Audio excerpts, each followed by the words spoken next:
بسم اللہ الرحمن الرحیم۔ دنیا آزمائش کا گھر ہے۔ یہ دنیا جس میں ہم سب زندگی کے سانس پورے کر رہے ہیں، اسے نعمتوں اور مصیبتوں کا مجموعہ بنایا گیا ہے، اس لیے کہ جس جہاں میں صرف نعمتیں ہی نعمتیں ہوں اسے جنت کہتے ہیں، اور جس جہان میں صرف مصیبتیں ہی مصیبتیں ہوں گی اس کا نام جہنم ہے۔ اس دنیا میں نعمتیں بھی ہیں اور مصیبتیں بھی ہیں۔ اگر اس دنیا کا مزید گہرائی سے مطالعہ کیا جائے تو اس دنیا میں نعمتیں کم ہیں، مصیبتیں زیادہ ہیں، اس لیے کہ خلاف طبیعت اور خلاف مزاج بات پیش آ جانے کو ہی مصیبت کہتے ہیں۔ اس حوالے سے دنیا میں پیش آنے والے حالات کا زیادہ تر تعلق خلاف طبیعت اور خلاف مزاج ہی ہوتا ہے۔ اس لیے کہتے ہیں کہ انسان کسی حال میں خوش نہیں۔ بعض کام انسان کی طبیعت اور مزاج کے مطابق بھی ہو جاتے ہیں، لہذا ان کا تعلق نعمتوں کی طرف منسوب ہے، لیکن ہر کام انسان کے مزاج کے مطابق نہیں ہوتا، لہذا بآسانی یہ بات کہی جا سکتی ہے کہ مصیبتوں کا تناسب نعمتوں کے مقابلے میں بڑا ہوا ہے۔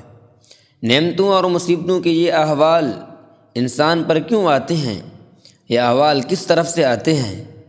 اس کا مذہبی تعلیمات کی روشنی میں جواب کیا ہے؟ اس کا مذہبی تعلیمات کی روشنی میں جواب صرف یہ ہے کہ یہ احوال اللہ تعالی شانوں کی طرف سے آتے ہیں، اور اللہ رب العزت کی طرف سے یہ ایک آزمائش اور امتحان کے لیے آتے ہیں۔ اللہ رب العزت نے انسان کے اندر بہت ساری مثبت اور منفی صلاحیتیں رکھی ہیں۔ ان نعمتوں اور مصیبتوں کے حوالے سے انسان کی چھپی ہوئی صلاحیتیں ظاہر ہوتی ہیں، اس کے جوہر کھلتے ہیں، اور دنیا جان لیتی ہے کہ یہ کس قسم کا انسان ہے۔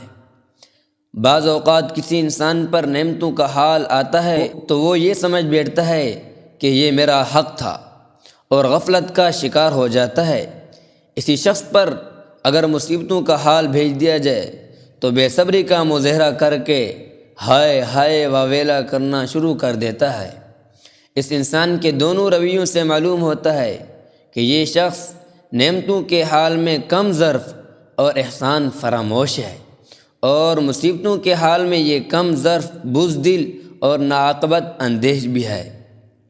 بعض انسان اس دنیا میں ایسے بھی ہیں، نعمتوں کے حال میں شکر کرتے ہیں اور مصیبتوں کے حال میں صبر کرتے ہیں، اور دونوں احوال کو آزمائش سمجھتے ہیں اور اس آزمائش پر پورا اترتے ہیں۔ وہ نعمتوں کے حال کو اللہ تعالیٰ کا انعام سمجھتے ہیں، اپنا حق نہیں سمجھتے، لہذا اس پر شکر ادا کرتے ہیں۔ مصیبتوں کے حال کو اللہ تعالیٰ کا حق سمجھتے ہیں اور اپنے آزمائش لہذا اس پر صبر کرتے ہیں۔ اس کا لازمی نتیجہ ان کے حق میں یہ نکلتا ہے کہ شکر کے بدلے میں نعمتوں میں اضافہ ہوتا ہے۔